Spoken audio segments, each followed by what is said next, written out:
Connu comme l'une des meilleures destinations de safari au monde, le Kenya offre un paysage pittoresque avec 50 parcs nationaux et réserves épiques qui abritent une faune variée. Avec une population de 54 millions d'habitants, plus de 60 langages sont parlés au Kenya. Kisii se trouve à environ 300 km à l'ouest de la capitale, Nairobi, et abrite la première école adventiste du pays, l'école adventiste pour sourds de Mwata. Cette école a démarré par un homme qui se convertit à l'adventisme en 2012. Il lui était difficile de gérer l'école tout seul. Aussi l'a-t-il confiée aux dirigeants adventistes locaux. Les dirigeants ont accepté avec une vision pour l'avenir. Nous voulons faire une installation moderne pour les sourds qui sera un modèle pour toute la division, car nous voulons faire une installation moderne qui est bonne où n'importe qui voudrait inscrire son enfant.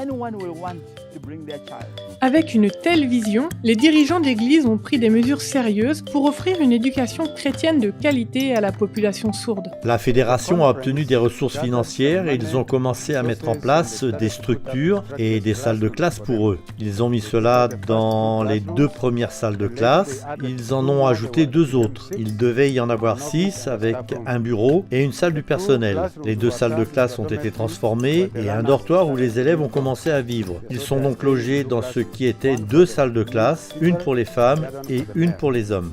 Actuellement, l'école accueille 64 étudiants. Certains sont rejetés par leur famille et cachés dans leur maison. Les gens croient que les enfants sourds sont maudits et font honte à leur famille. Nous allons les chercher chez eux, nous les amenons à l'école, nous payons leurs repas et leur donnons des uniformes et ils restent avec nos autres étudiants au sein de l'établissement. Ces élèves sont souvent issus de milieux pauvres. Certains sont séropositifs. L'école est l'endroit le plus sûr pour eux. Là, ils peuvent développer une relation avec Dieu. L'institution est gérée par l'Église adventiste. Ils ont l'école du sabbat, le service du culte et un programme l'après-midi. Il y a la réunion de prière au milieu de la semaine et l'ouverture du sabbat le vendredi soir.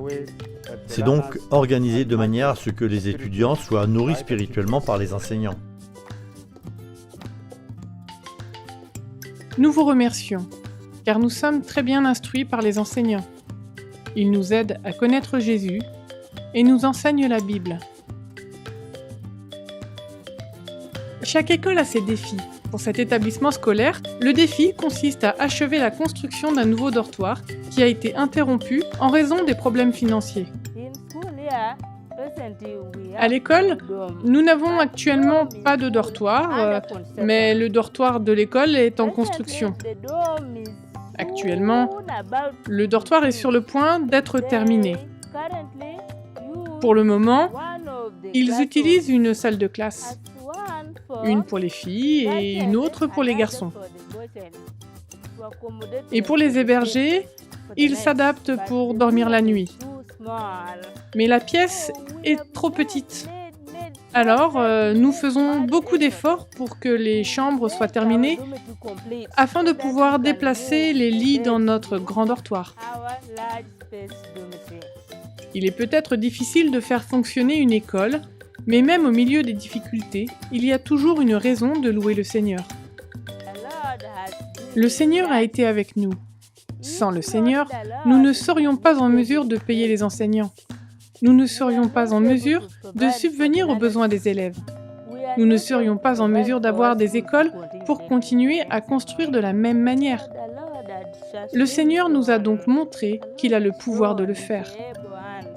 Une partie de vos offrandes du 13e sabbat de ce trimestre permettra de terminer leur dortoir et de construire une salle polyvalente afin que les étudiants puissent avoir un endroit sûr pour étudier. Merci de soutenir la mission par vos offrandes ce 13e sabbat pour cette école.